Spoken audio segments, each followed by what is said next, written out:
Next sloka. Argala and this is not translated at all like this in the in Sharma's edition. Argala in the first 1/4 of a sign is stopped, and in parentheses, tied, fixed, interrupted, cut off, pratibandha. In an increased ratio, dvitri, per part of the sign reciprocally. Learned one, this is what I have considered correct. Literally what it's straight saying, Argala in the first 1/4 of the sign is stopped in an increased ratio per part of the sign reciprocally. Now, unless you have a guru to really tell you what that means, what the heck is that going to mean? Knowing what this means, I was able to translate it because, certain of these words have 10 meanings. So which way do you translate it? For example, dvitri, the ratio. It has so many other meanings that to use the word ratio, you don't, unless you know what he means, it makes it really hard. What it means brings us into a whole nother topic. Let me flip the page and we see, so he says 1/4 of a sign. That's what he tells us, 1/4 of a sign. 1/4 of the sign is called the Chaturtamsha. And we see, flip the page, you'll see the Chaturtamsha at the top. So that's about 7 degrees or so. 7 degrees and 30 seconds. Yeah. 30. Because 7:30 and 7:30 is 15. Yeah. So if we divide the sign, he's talking about 1/4 of a sign. And how this works is and I'll actually explain how it works. Let me tell you a little bit about the Chaturtamsha. The Chaturtamsha, the way, if you look at the top here for Aries, we have, when we divide it up, it's 1, 4, 7, 10. The way the Chaturtamsha starts is it's the house itself and then Kendras to it. So the 4th from it, the 4th from it, and the 4th from it. We go to the second, it's the second house. The 4th from the second is the 5th. The 4th from that's the 8th. The 4th from that's the 11th. So this is how the Chaturtamsha is laid out. Now look at the houses here. We have in Taurus, we have 2, 5, 8, and 11. In Gemini, we have 3, 6, 9, and 12. Does anybody see what that's correlating to? Kendras. These are Argalas. Yeah. No. Both of you are right. The Panapars and the Apoklimas and the Kendras, this is relating to, as well as it's relating to the Argala. Both. So, if you look at the Argala and obstruction, which are the Panapars or the Apoklimas obstructing? Apoklima. Yeah, there's 6 and 12. No.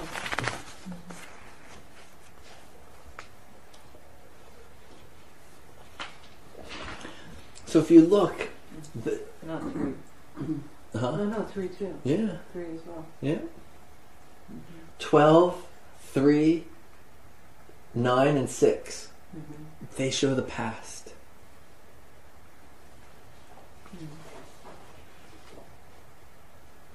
While the 2nd, 11th, 5th, and 8th show the present. So in that way, the past is obstructing, and the present is giving Argala. Not the present, the future is giving Argala. Present is the Kendra. Sorry. The future is the middle one? Future is Panaparas. Yeah.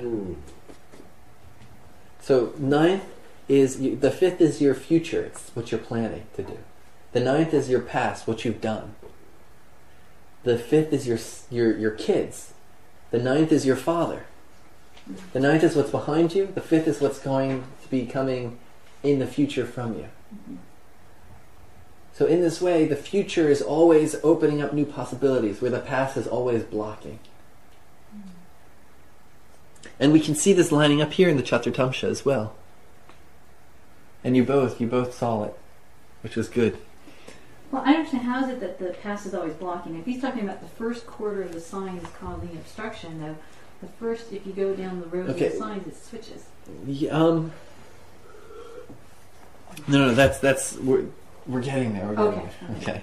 Yeah. So this is just showing. I'm just showing because there's this 1/4 division, and I was trying to understand why 1/4 division, and then when I laid it out and looked at it, I was like, there's this connection there with the houses giving Argala and obstruction in the Chaturtamsha.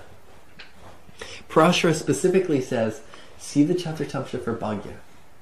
We always look at it for land, but Parashara says for Bhagya. We're just looking at the signs for their numerological correlation to the houses, primarily. Bhagya's luck? Huh? Is Bhagya luck? Fortune, yeah. Good fortune. Luck. Now, the deities of the Chaturtamsha are called the 4 Kumara. And they're in a regular order. So if you see, it's A, B, C, D. I correlated them to the letters A, B, C, D. A, B, C, D. A, B, C, D. Yeah. Those are the 4 Kumaras. The 4 Kumaras are said to be eternally existing. Their Kumara means, on one level, Kumara means child. Oh, so they look like children. They're 5-year-old kids eternally. They're eternally 5 years old. And you can see the little picture. They come down and they're sitting in the palace as 5-year-old kids. They're always wandering around as these little kids. They're called the mind-born sons of Brahma. Their names are Sanaka, Sanandana, Sanant Kumara, and Sanatana. And Sanaka means ancient. Sananda, Sanananda means joy or rejoicing. Sanat Kumara means always youthful, and Sanatana means eternal. And from his name, we get the Sanatana Dharma, which is one of the names of Hinduism, the eternal way that things are, the eternal religion. We get from the 4 Kumara. They break down their name, Ku and Mara. Ku means generally deterioration, depreciation, to destroy, hindrance. Mara means death, killing. It also means that which kills us inside is passion, Cupid. So it's a name of Cupid. The word death is also a name of Cupid, the god of passion.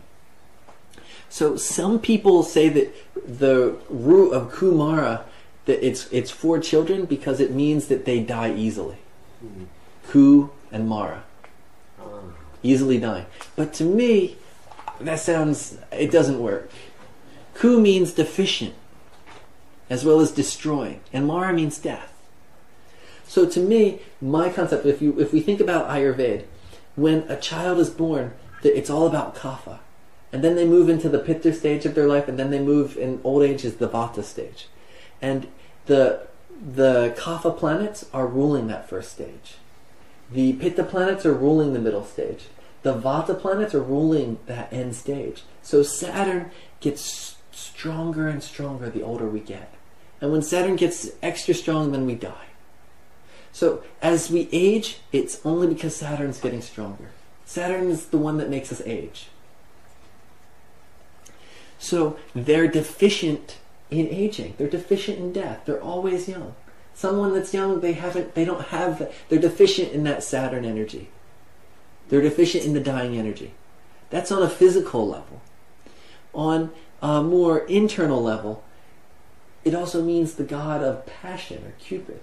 So they're deficient of this Cupid's passion. They're 5 years old. A 5-year-old kid doesn't have passion in them. They say that the Kumara stay in the 5-year-old bodies, so they never even have to worry about passion. When they're in physical form, they're 5-year-old kids, so there's no passion there.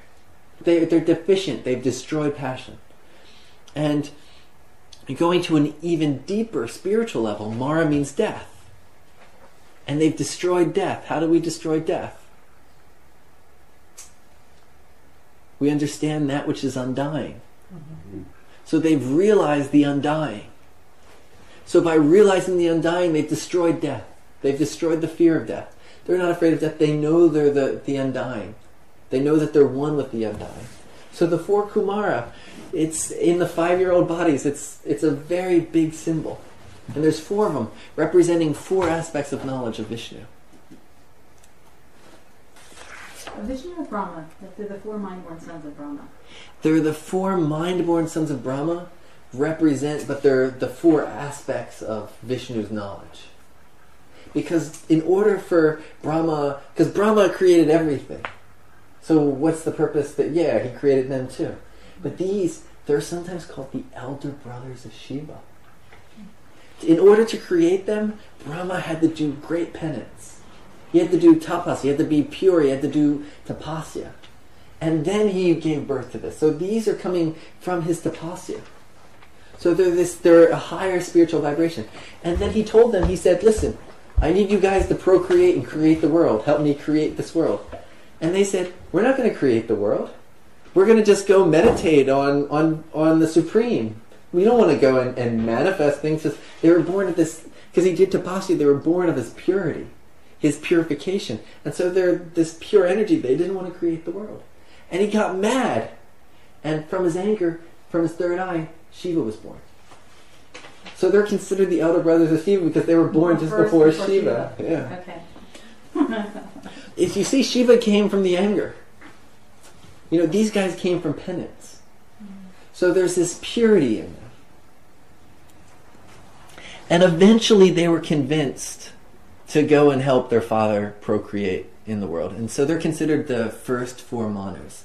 It's been very strange the way some people have interpreted it. Some people say they created the first 4 castes. Some people say they created the 4 root races, the lunar, the solar, the various races. Some more New Age, Alice Bailey type stuff, they say that the 4 root races on Earth were created by these 4 Kumara. So the Madame Blavatsky and all, they use the 4 Kumara. They channel and get all kinds of teachings from the Kumara. Yeah. So yeah.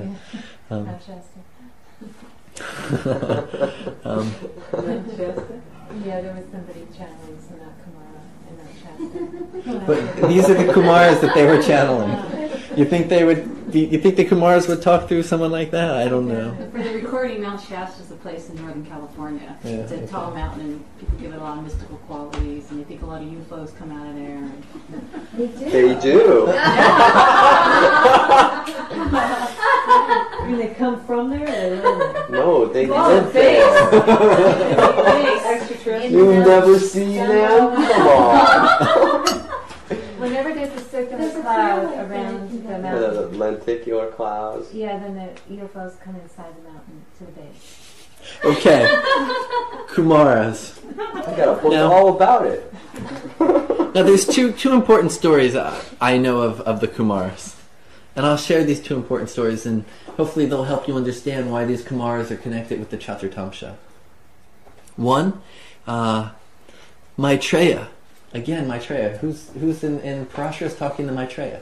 In the Srimad Bhagavatam, Maitreya is hanging out as well, telling the story about the Kumaras. Maitreya tells the story of the 4 Kumaras, and they came down and they visited King Prithu, this king. And the king, once they came, he felt very blessed that they'd come, and he said, "O masters, is it for persons falling into this material existence with the illness of living after their senses, is it possible to find by themselves any good fortune?" And that was his first question that he asked. Bhagya. How can we get Bhagya living in this world with the senses? And they're connected to, Parashara says, to see Bhagya from the Chaturtamsha. The Bhagavatam, if we read closely, it's all is related. They go on to give, and it's very beautiful if you ever have time to look it up in the Srimad Bhagavatam, they give a lecture of how to live in the world unattached to the senses and more attached to the divine. So they give this long teaching of that. Which, if we think about it, and we're talking about Argala, that means the unattachment to the senses becomes very important with Argala and achieving what we need to achieve for our objectives. There's another story in the Srimad Bhagavatam with Jaya and Vijaya. Anybody know Jaya and Vijaya? Him? Vijaya. I'm Ajay, right? Vijaya. Vijaya? I've Ajaya? heard Vijaya? of Jaya and Vijaya. Yeah, who are they? I don't know. I know that they're like on the right and left side of one of the Nitya Devis. No. Vishnu. Vishnu. They guard. Oh. They're the doorkeepers to his house. Oh, okay, got it. They're the doorkeepers. Now, once the 4 Kumaras went to visit them, went to visit Vishnu, and the guards didn't recognize these little kids. All they saw was these 4 little kids, these 4 little 5-year-olds, and they didn't let them in. And the Kumara were a little upset that they weren't recognized and greeted with the highest acclaim that they're visiting. And so they decided to curse Jaya and Vijaya, who were on the 2 sides of the door. And Vishnu ran out and said, "Oh, don't make the curse too bad." I like these guys, don't make it. And so they cursed him to material existence, but they gave him a choice. They said, you can take the slow route of devotion to get back to Vishnu, or you can take the fast route of hating Vishnu. And by hating Vishnu, you'll never be able to forget him, and you'll get back faster. They gave him this choice. And so they picked, of course, they wanted to get back as fast as possible, so they picked the path of hating. And later they incarnated as Hiranyakashipu, as Ravana, all the demons that Vishnu had to incarnate and kill were Jaya and Vijaya incarnated. So this curse set up all the different stories that made Vishnu incarnate all these times. They're the root of making all these different avatars incarnate, to kill all the demons. Because they sent those guys down there. And then, because of course, Ravana was so powerful, he's an incarnation of Jaya and Vijaya, and so he was very powerful, but he hated Vishnu. And so Vishnu had to come and kill him, and so the Ram incarnation was born. So to me, this story I thought was quite, definitely had this connection to Argala. The whole chart's divided in half. One's helping you, one's hurting you. Do we get the way of being blocked, or do we get the way of... We have this choice. We have this choice between these 2 paths. We'll eventually get back. One's just going to be a little bit faster than the other. The obstruction or the Argala. So we should be very thankful for our obstruction. Exactly. So every time we hate somebody here in this material plane, it's just an incarnation of Vishnu. It's a different way to hate, right? To hate them, it's just a different way to love them. You're constantly thinking about the people you hate. That's right. And so, the bottom line, if you're hating them so much, then you're thinking about them all the time. So George Bush is really good for people. Yeah. People are constantly thinking about him. On an energetic level, he's getting plenty of energy. Yeah, exactly. There's even, like an atheist. Sometimes you'll see atheists who constantly are talking about how there's no God. They talk more about God than somebody that believes in God sometimes. Fighting in the courts now to keep him out of the money and out of the... they are. Those people are... God's lost us to keep them off the money and out of the Pledge of Allegiance and all these things. And those people are constantly focused on God. That's true. Yeah. Even though it's through a negative way, they're constantly focused. You're going to get enlightened before any of the rest of us. Strange the way it works. But so, now if we take this ABCD and the DCBA, if you see, go to the next, there's a chart on one page. And these are the Kumar relating to ABCD. The Kumar A will only block its own Kumar 25%. But Kumar A will block Kumar D 100%. So if the planet's in the first quarter of the sign, it'll obstruct the planet in the first quarter across from it 25%. The next one 50%. The next one 75%. The next one 100%. Do you have that written down? Yeah, that's written down. So let's look at George Bush's chart. I know Umesh has been dying to look at this chart. So look, we have Mars and Sun there, giving Argala on the Lugna. Is it here? Yeah. George Bush's chart's right there.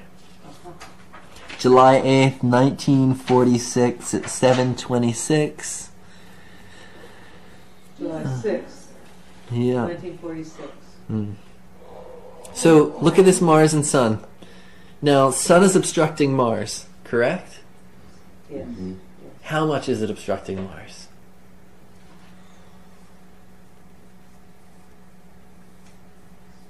Mars is 75%. Sun? 16 degrees, so that's falling in... It's in the sun. Sun is in the 11th from Mars. So Mars is falling in the third quarter. Yeah. Okay. So Sun is not obstructing, or Mars is obstructing Sun. Yeah, but Mars is falling in the third. Right. So we got to calculate that. And Sun is falling In the third. in the third as well? Sorry, yeah. So the third obstructs the third 25%. So that Sun is only obstructing Mars 25%. Okay? Oh. Not that bad. So, I still don't understand how Sun is obstructing Mars. Shouldn't it be helping Mars?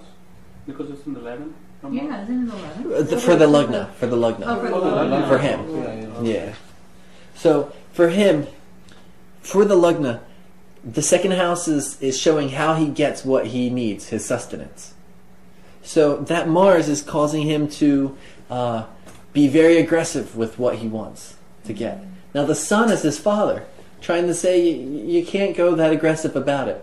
And the father, he only takes that father's advice 25%. So the father settles him down a little bit, but doesn't stop that Mars completely. And Mars is a tamasic planet. So it's a little bit more tamasic, where the Sun's a sattvic planet. So it's giving a little bit good sattvic advice. So that sattvic planet is 25% stopping that tamas, Argala.